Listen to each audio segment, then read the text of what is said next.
요한복음 5장. 얼마 후 유대인의 명절이 되어 예수님께서는 예루살렘으로 올라가셨습니다. 예루살렘에 있는 양의 문 근처에 기둥 5개가 있는 연못이 있었습니다. 거기에는 히브리 말로 베데스다라고 쓰여 있었습니다. 이곳에는 병약한 사람, 앞 못 보는 사람, 걷지 못하는 사람, 다리를 저는 사람 등 많은 병자들이 누워 있었습니다. 거기에 38년 동안 병을 앓아온 한 남자가 있었습니다. 예수님께서는 그 남자가 누워 있는 것을 보시고 그가 아주 오랫동안 병을 앓아온 사람이라는 것을 아셨습니다. 그래서 그에게 물으셨습니다. 낫기를 원하시오? 병든 사람이 대답했습니다. 선생님, 물이 움직이기 시작할 때 제가 연못 안으로 들어갈 수 있게 도와주는 사람이 없습니다. 제가 물속으로 들어가려고 하면 다른 사람이 저보다 앞서서 물속으로 들어가곤 합니다. 그때 예수님께서 말씀하셨습니다. 일어나서 당신의 침상을 들고 걸어가시오. 그 즉시 그 남자는 병이 나았습니다. 그는 그의 침상을 들고 걸어가기 시작했습니다.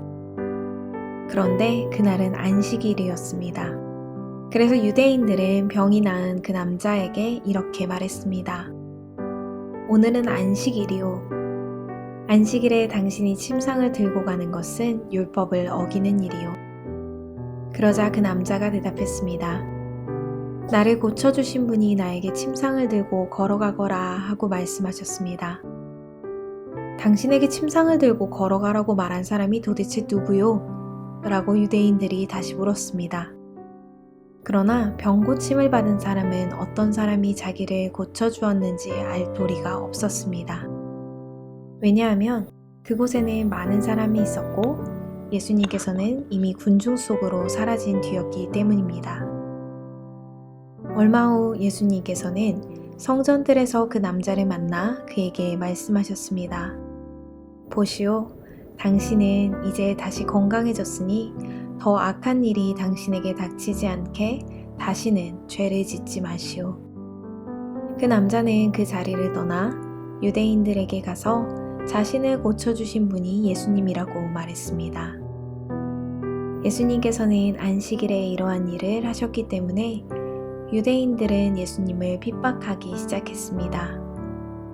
그러나 예수님께서는 그들에게 이렇게 말씀하셨습니다. 내 아버지께서 지금까지 항상 일하시니 나도 일한다. 이 말 때문에 유대인들은 더더욱 예수님을 죽이려고 안달하였습니다. 그것은 그분이 안식일을 범할 뿐만 아니라 하나님을 자기의 친아버지라고 불러 자기를 하나님과 동등하게 여기고 있기 때문이었습니다. 그러나 예수님께서 말씀하셨습니다. 내가 너희에게 진리를 말한다. 아들은 어느 것 하나도 혼자서 할 수 없다. 아들은 다만 아버지께서 하시는 일을 보고서야 그것을 할 수 있을 따름이다. 그것은 아버지께서 무엇을 행하시든지 아들도 행하기 때문이다. 아버지께서는 아들을 사랑하셔서 그분이 하시는 모든 일들을 아들에게 보여주신다. 너희에게는 놀랄만한 일이겠지만 아버지께서는 이보다 더 큰 일들을 아들에게 보여주실 것이다. 아버지께서 죽은 사람을 부활시키시며 그들에게 생명을 주시는 것처럼 아들도 자기가 원하는 자들에게 생명을 줄 것이다. 이뿐 아니라 아버지는 아무도 심판하지 않으시고 심판하는 모든 권한을 아들에게 맡기셨다. 하나님께서 이렇게 하시는 것은 모든 사람들이 아버지를 존경하듯이 아들도 존경하게 하기 위해서이다. 아들을 존경하지 않는 사람은 아들을 보내신 아버지도 존경하지 않는 것이다. 내가 너희에게 진리를 말한다.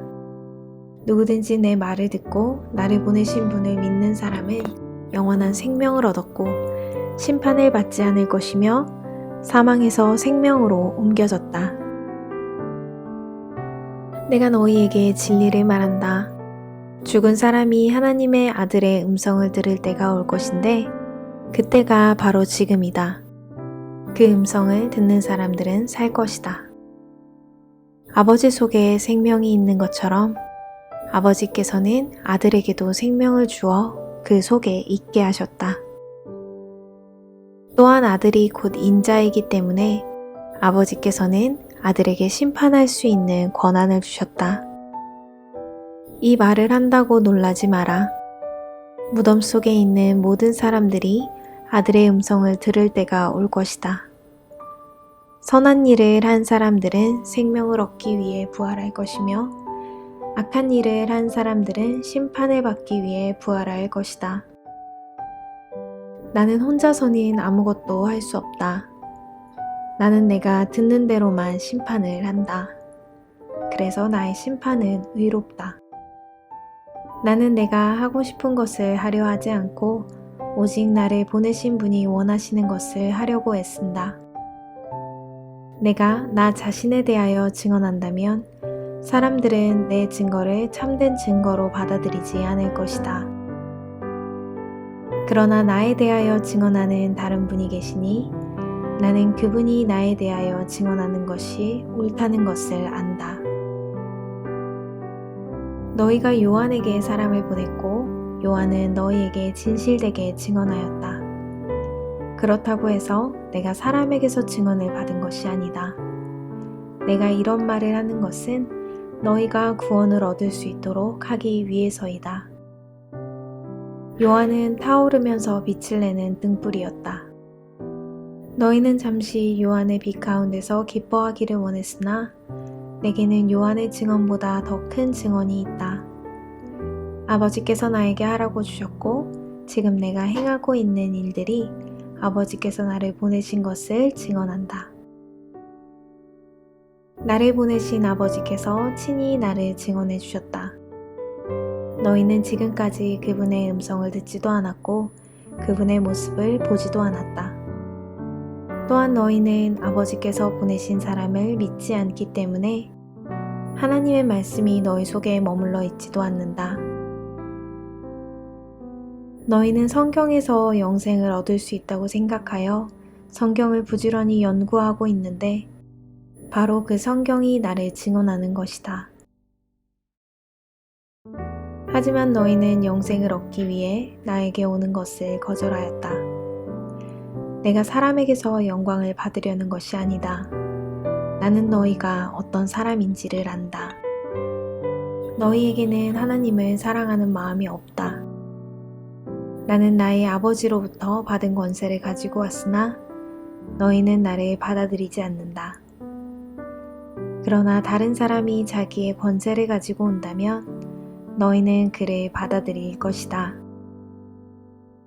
너희는 너희끼리 영광받는 것을 좋아하면서도 하나님께로부터 오는 영광을 얻는 일에는 힘을 쓰지 않으니 너희가 어떻게 나를 믿을 수 있겠느냐. 내가 아버지 앞에서 너희를 고소할 것이라고 생각하지 마라. 너희를 고소하는 사람은 바로 너희가 소망을 두고 있는 모세이다. 너희가 모세를 믿었다면 나를 믿었을 것이다. 왜냐하면 모세가 기록한 것이 나에 관한 것이기 때문이다. 너희가 모세의 글을 믿지 않는데 내가 말하는 것을 어떻게 믿을 수 있겠느냐. 아멘.